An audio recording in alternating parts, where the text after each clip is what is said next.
lagi dengan saya Kakak Nirma Fatmala Sandi di Pintar Kimia Channel. Kali ini kakak akan membahas tentang sel elektrokimia kelas 12 semester 1. Nah, apa sih sel elektrokimia itu?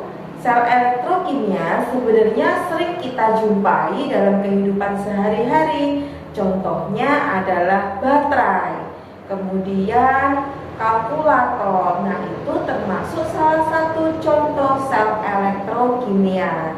Apa sih sel elektrokimia itu? Sel elektrokimia adalah suatu sistem yang terdiri atas dua elektrode, yaitu ada katode dan ada anode serta larutan elektrolit. Jadi suatu sistem yang terdiri atas dua elektrode katode dan anode serta ada larutan elektrolit itu dinamakan dengan sel elektrokimia. Sel elektrokimia dibagi menjadi dua, ada sel volta, ada sel elektrolisis. Sel volta contohnya adalah lampu seter, jam tangan, kalkulator, itu termasuk salah satu contoh dari sel volta. Contoh dari sel elektrolisis adalah penyepuhan emas. Jadi kalau kita ke toko emas, ada proses penyepuhan emas. Emas itu awalnya warnanya sedikit hitam, itu bisa kembali lagi seperti awal atau seperti baru karena adanya penyepuhan. Ini menggunakan metode elektrolisis atau sel elektrolisis. Kemudian pemurnian logam. Nah, itu merupakan salah satu contoh dari sel elektrolisis.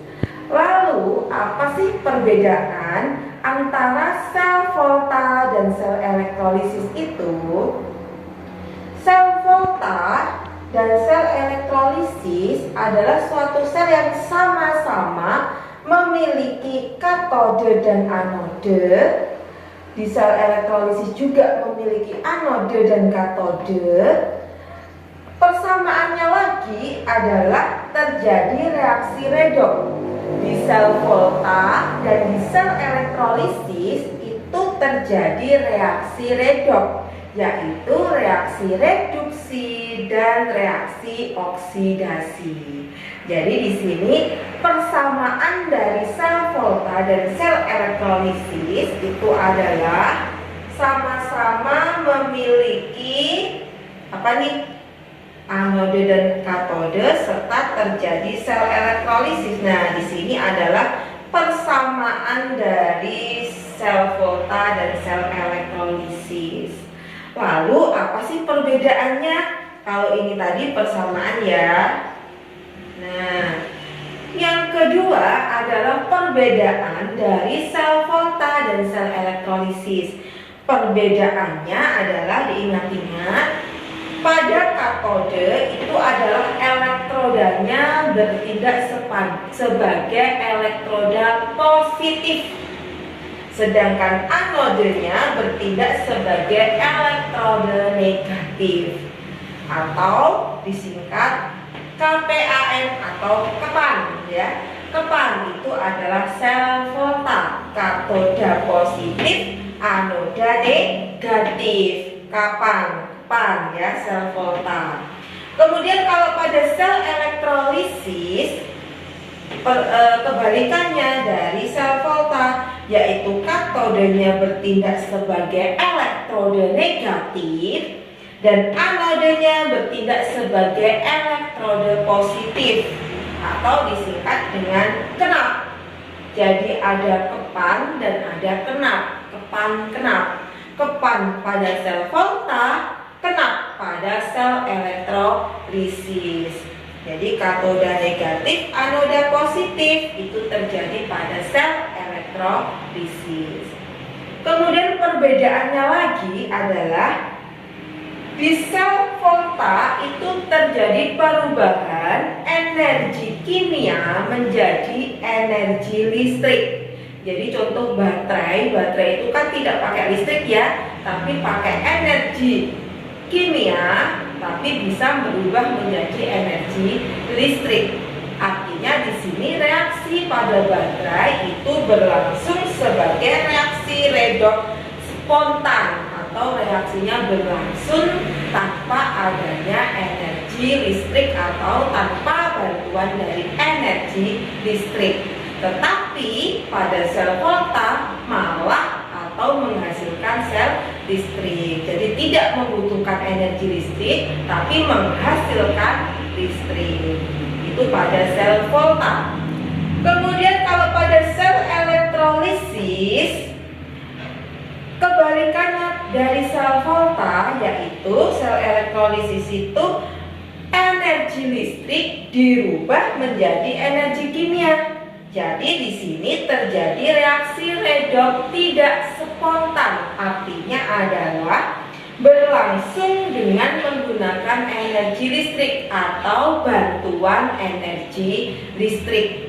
Jadi pada sel elektrolisis itu harus ada energi listrik, ya kan? Jadi berbeda ya antara sel volta dan sel elektrolisis. Jadi ini diingat-ingat dulu, apa sih persamaan dan perbedaan dari sel volta dan sel elektrolisis? Teman-teman harus paham ya di sini.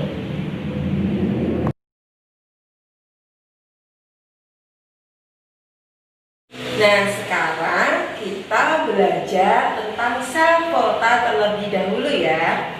Sel volta yang perlu kita pahami di sel volta adalah kita harus tahu tentang potensial sel. Potensial sel atau disimbolkan dengan E sel itu adalah E katode dikurangi dari E anode atau selisih antara potensial elektrode di katode dengan potensial elektrode di anode. Jadi E katode kurangi E anode itu adalah E sel atau potensial sel. Nah, yang kedua adalah notasi sel atau diagram sel, yaitu cara penulisan elektrode, anode, dan katode di sel volta. Caranya gimana menulisnya? Yang di sini sebelah kiri itu adalah anode, kiri itu anode, kanan itu adalah katode. Kemudian dipisahkan, garis garing dua ini namanya adalah jembatan garam. Jadi anode, jembatan garam, katode itu adalah cara penulisan dari notasi sel-sel volta. Nah, di sini logam, kemudian garing, ada ion. Logam, garing, ion, garing 2, ion, garing logam. Nah, ini adalah penulisan dari sel volta, diagram selnya. Kemudian reaksi selnya bagaimana? Reaksi sel di anode dan katode, diingat-ingat ya di sini. Nah, Kak punya trik secara gampang menghafalkan. Nah, kepan kare andok. Jadi di sini katoda positif, anoda negatif, katoda reduksi. Jadi katoda itu selalu mengalami reaksi reduksi, artinya adalah penyerapan elektron. Anoda oksidasi. Jadi di anoda itu terjadi reaksi oksidasi, terjadi pelepasan elektron. Nah, cara menulis diagram reaksi selnya adalah seperti ini. Di anode tadi terjadi apa? Di anode terjadi oksidasi, berarti melepaskan elektron. Berarti kalau melepaskan elektron, elektronnya ada di sebelah produk. Nah, berarti elektronnya di kanan ya, atau di produk. Ini kalau di anode. Jadi di anode itu terjadi pelepasan elektron, reaksi oksidasi. Kemudian di katode, katode kare, kare andok, katode katode reduksi terjadi penyerapan elektron. Karena itu kalau diserap berarti di sebelah kiri atau di reaktan. Kalau dilepaskan di produk, kalau diserap di sebelah reaktan. Nah, itu terjadilah reaksi sel.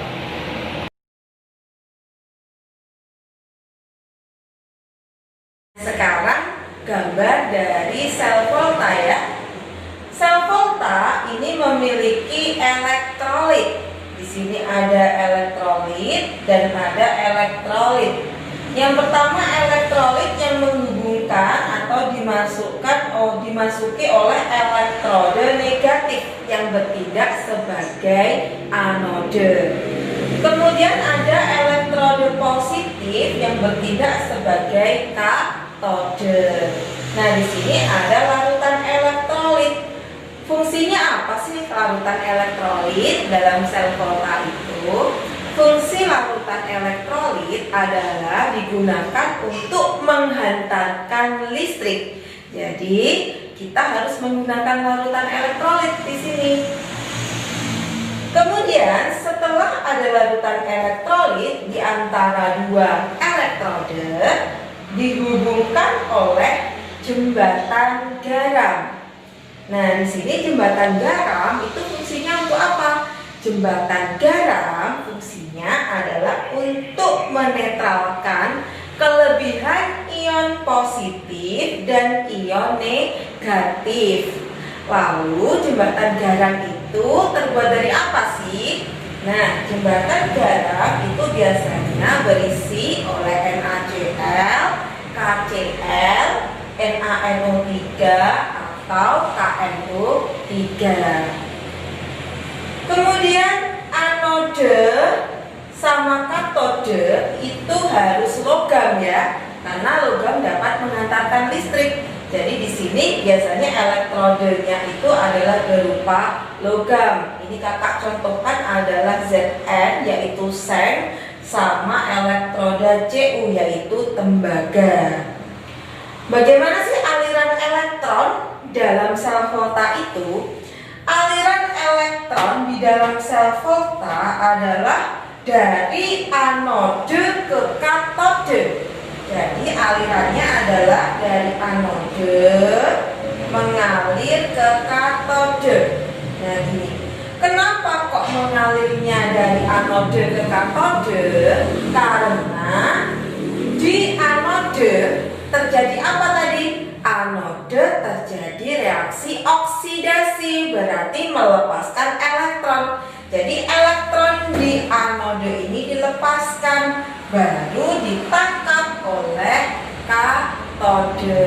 Karena di katode itu terjadi penyerapan elektron. Jadi di sini anode melepaskan elektron diserap oleh katode, anode melepaskan elektron diserap oleh katode. Jadi itu aliran elektron di dalam sel volta.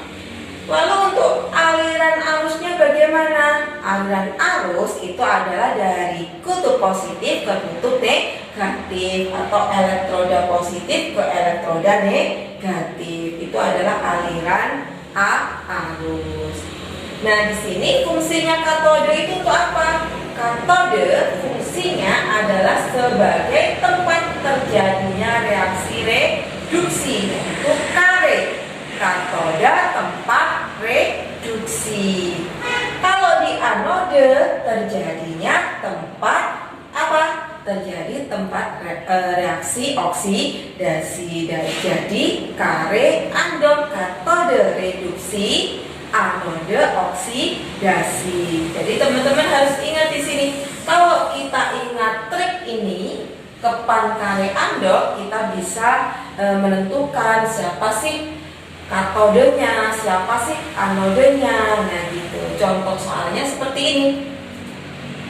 Di sini ada Zn 2+ plus 2 elektron menghasilkan Zn. selnya adalah negatif 0,76 volt. Kemudian ada Cu2+ plus 2 elektron menghasilkan Cu. Nah, di sini siapa sih yang bertindak sebagai katode dan siapa yang bertindak sebagai anode? Gampang sekali. Kita ingat ini ya, kepan. Katode itu positif, anode itu negatif. Jadi katode itu yang nilai E selnya besar. Yang mana nih?